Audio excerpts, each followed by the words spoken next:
Welcome to Model Horse Tack School. My name is Carrie, and today we're continuing with dressage, doing a dressage entry using Aloha Mora as the model.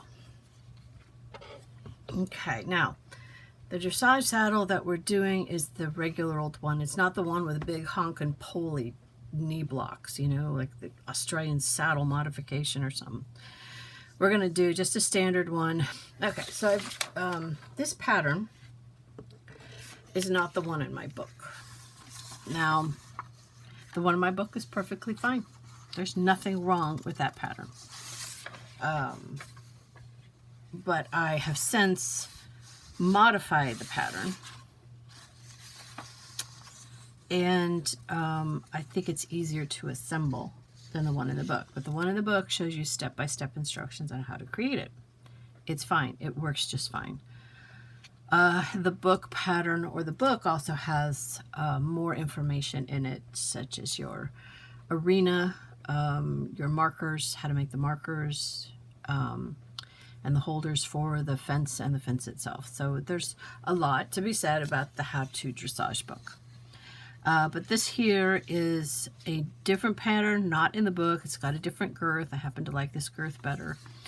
But anyways, this is what we're making. I've reduced it by 15% so that it will fit the Arabian. Okay. Now, I will make this available on my website, and it will have labels. Stuff to sit down and label everything.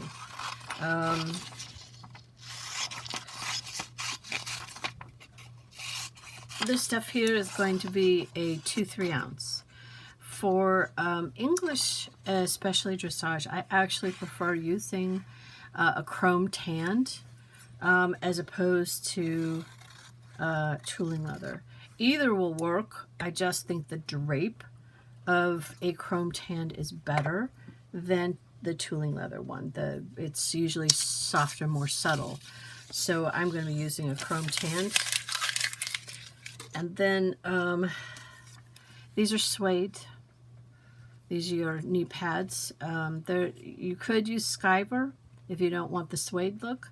I will probably use suede. All of this is going to be Skyver. And like I said, the pattern on my website is labeled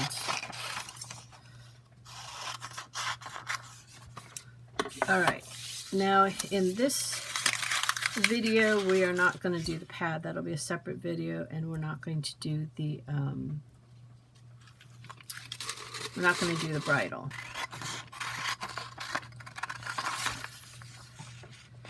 This padding, I say 1/8 inch craft foam, and it was actually a 1/16 of an inch craft foam. But now I use the suede that I have.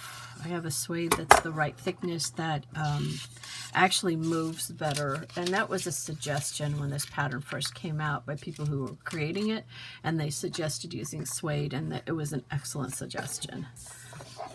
All right, we need the craft felt, and we need the billets. So we're not doing that in this video. Okay.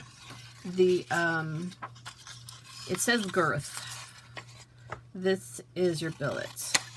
I recommend tooling leather for this. Chrome tanned usually has stretch to it. That's annoying and can misshape this, so I use tooling leather for my billets. And then this, of course, is aluminum can for the tree because it's just so useful. And then craft felt. And that's just to give a little extra padding to the pads under where the flaps are. So I'm not going to make you watch how... I have a video on how I cut things out. And I recommend that you watch it, but I'm not going to make you watch me cut out an entire saddle pattern.